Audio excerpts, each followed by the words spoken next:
avec un cerf-volant par exemple.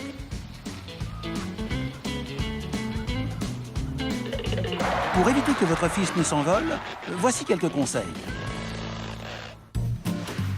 Le vent est causé par le réchauffement inégalement réparti à la surface de la Terre par le Soleil. L'air chauffé s'élève et est remplacé par l'air froid, ce qui donne le vent. C'est ce mouvement que l'on exploite pour faire voler un cerf-volant. Pour cela, enfoncez les talons dans le sol et penchez-vous en arrière. Plus l'angle entre le pratiquant et le sol est faible, moins il y a de risque de se faire emporter par une bourrasque. Grâce à la bonne technique, vous serez maître du ciel.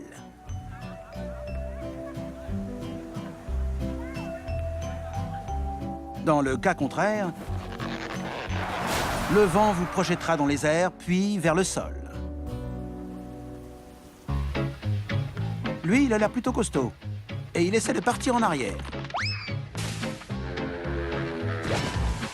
Ah, plus là, il s'est arrêté.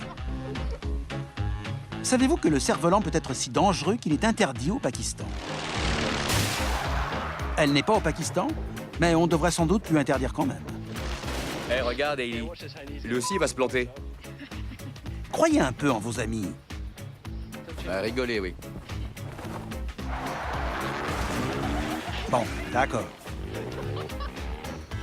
Que s'est-il passé? Il démarre bien, incliné en arrière, mais dès que le vent forcit, il devrait suivre la voile toujours penchée vers l'arrière, pas vers l'avant. Au moins, il marque son territoire. T'as vu ces traces?